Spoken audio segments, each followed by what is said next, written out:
So hello students, welcome to this revision session on 12th economics. Today we are going to revise chapter number 2, that is utility analysis, and we are also going to complete the exercise part related to that chapter. So let us go to the screen and revise the concepts one by one. Chapter number 2 is utility analysis. So in the 11th standard, we have already studied the concept of utility.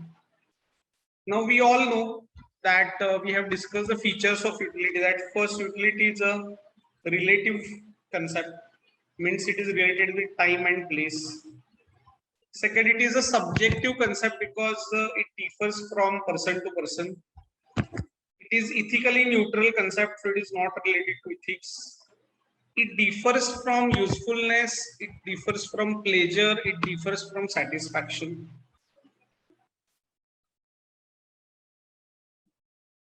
It is obtained through a cardinal measurement, means we can assume utility in terms of numbers. It can be multi-purpose for the multi-purpose goods or for the goods having the composite demand, for example, like electricity. It depends on the intensity of wants and it is regarded as a basis of demand. Now the types of utility, we have discussed that form utility is obtained by changing the form of the commodity. For example, wood is converted into furniture.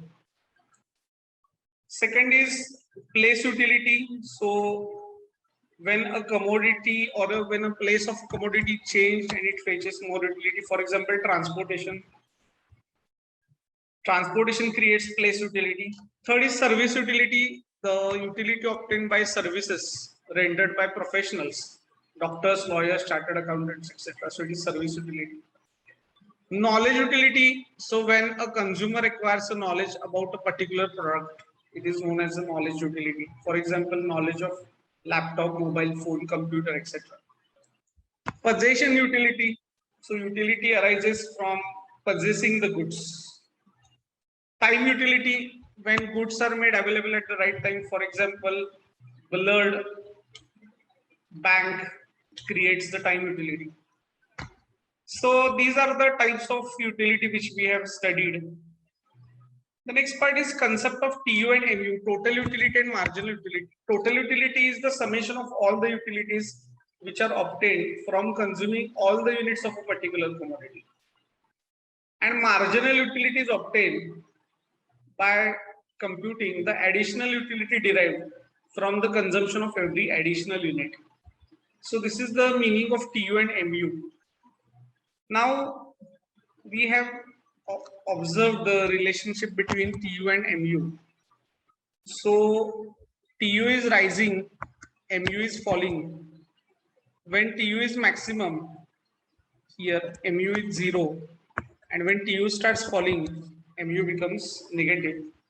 This can be reflected with the help of diagram. So here earlier TU is rising, MU is falling. When TU is maximum, here MU is 0, and when TU starts falling, MU becomes negative. So this point where TU is maximum and MU is 0 is known as point of satiety. So the analysis of this schedule and diagram is given in the textbook, which you can revise. Plus we have also covered this part in our recorded lectures. This table we have completed already. That meaning of TU and MU, total utility increases at an increasing rate. MU is diminishing, so MU diminishes.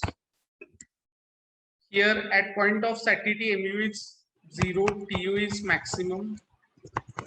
TU declines if the consumption continues, MU becomes negative. So TU determines the value in use. It determines the satisfaction for the consumer.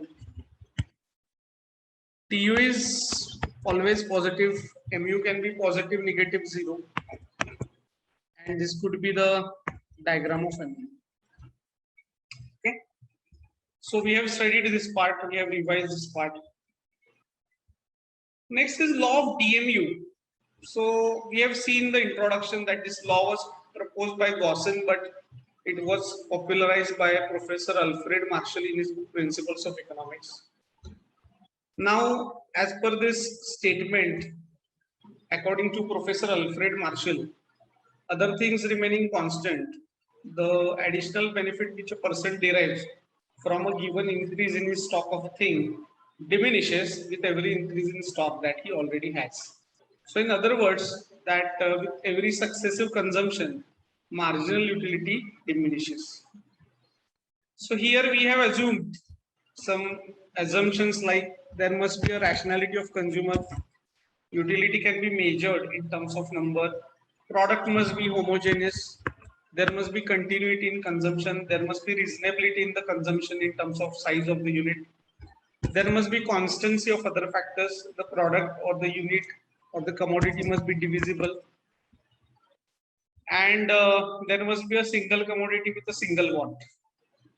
So this is the table which shows that as we go on consuming many units of a commodity, mu eventually becomes zero and then becomes negative. So this is the diagram and the explanation of diagram which we have studied. The next part is exceptions to the law of DMU. Now, hobbies, misers, addictions, power, money.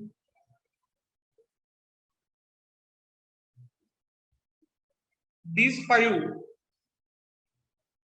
are regarded as the exceptions to the law of DMU initially, but we know that there are no real exceptions to the law of DMU because all these exceptions they violate some or the other kind of the assumption of the law of DMU. Therefore, they are not the valid exceptions. So we can conclude that there are no real exceptions to the law of DMU. The criticism of the law, we have stated that it is subject to the unrealistic assumptions. Cardinal measurement is questionable. The law does not apply to the indivisible goods. The constant mu of money is a myth, and the law is applicable only for a single commodity with a single bond. So these are the criticism points related to law of DMU. Now the significance of law of DMU, this part is excluded from the time being, from the syllabus. The last point is about relationship between mu and price. It is based on law of DMU as well as law of EMU. So we have discussed this schedule in detail, where we have observed three possibilities that mu can be greater than price, mu can be equal to price, and mu can be less than price. So when mu is greater than price, it is consumer surplus or it is intra-marginal units. When mu is equal to price, it is consumer equilibrium or marginal unit. And when mu is less than the price, it is consumer deficit or extra marginal unit. So here we have completed the concept of relationship between marginal utility and price. So here we have briefly revised this chapter number 2. So please revise this part from the notes as well as from the textbook, and then we will go to the exercise part. Okay, so having revised this chapter number 2, let us go to the exercise part. So question number 1A is about complete the following statement by choosing the correct alternative. So in the law of diminishing marginal utility, Alfred Marshall assumes that the marginal utility of money remains constant. Option B. As per law of DMU, measurement of utility is assumed to be cardinal. Option B. Mu of the commodity becomes negative when Tu of the commodity is falling. So when Tu is falling, Mu becomes negative. Point of satiety means Tu is maximum and Mu is zero. So option C is correct. And when Mu is falling, Tu is. आता याचा answer काय आहे? If Mu is falling, then before zero, when Mu is not zero, in that case, if Tu is falling, if Mu is falling, then Tu is rising. But if MU is falling below 0 असं जर असेल जिथे मी लिहिलं तर TU is also falling असं आपण म्हणू शकतो. सो क्वेश्चन थोडासा करेक्टली फ्रेम करणं कदाचित गरजेचं आहे, क्लॅरिटी येत नाहीये. पण when MU is falling below 0 असं जर त्यांना इम्प्लाइड असेल तर त्याचा आन्सर आहे option B, is TU is falling. आता चूज द करेक्ट ऑप्शन मध्ये 2 पेअर्स दिल्यात आणि त्यातलं सुटेबल ऑप्शन सिलेक्ट करायचं आहे. बघा, टाइम युटिलिटी ब्लड बँक येणार आहे, प्लेस युटिलिटी येणार आहे ट्रान्सपोर्ट, सर्व्हिस युटिलिटी येणार आहे डॉक्टर आणि नॉलेज युटिलिटी येणार आहे मोबाईल फोन. म्हणजे ऑप्शन 2 करेक्ट आहे, कारण 1B 2A 3D 4C. सो हे इथं कंप्लीट होत आहे, त्यामुळं option number 2 is correct. Statements which indicate the consumer is in equilibrium. MU is greater than price, no. MU is equal to price, yes. MU is less than price, no. Price is less than 1, no. So यातलं काय correct आहे तर only B. So option number 4 is correct. त्यानंतर आपण जो question number 3 कडे, identify and explain the concepts. Salma purchase sweater for her father in the winter season. So it is time utility. So concept of time utility लिहून explain केली पाहिजे आणि हे example त्याच्यात मेन्शन केलं पाहिजे. Nilesh purchase ornaments for the sister, possession utility. So concept of possession utility लिहून explain केली पाहिजे. Kavita consume 5 units of oranges one after the other. So it is continuity in consumption. So ही कन्सेप्ट लिहून elaborate केली पाहिजे. Bhushan refuse to eat 5th chapati after eating 4 chapatis. So this is the POS, that is point of satiety. And 5th is Lalita satisfied her want of writing an essay by using pen and notebook. So it is an example of utility. So concept of utility, he concept elaborate केली पाहिजे with the help of this example. Okay. Next आहे question number 4. ज्याच्यामध्ये एक table दिलेला आहे.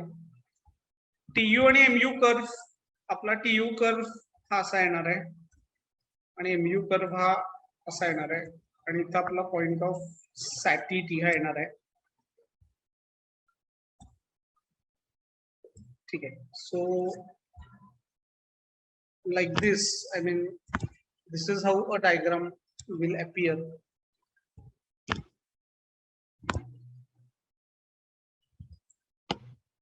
Okay. So book मध्ये बघून तुम्ही डायग्राम ड्रॉ करू शकता. When TU is maximum, MU is 0.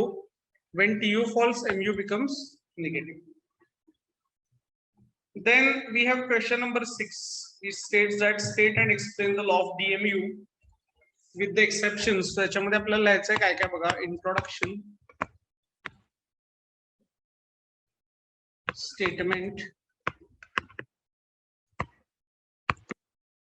assumptions, schedule, diagram, explanation of schedule and diagram, and exceptions. Criticism लिहायची आवश्यकता नाही आणि इम्पॉर्टन्स सिलेबसला नाही आहे. सो हा क्वेश्चन तुम्ही अशा प्रकारे डिटेल मध्ये इलॅबरेट करू शकता with the help of textbook as well as notes. So here we come to the conclusive part of the chapter number 2. So इथं chapter number 2 चा रिव्हिजन आणि एक्सरसाइज चा पाठ पूर्ण झालेला आहे.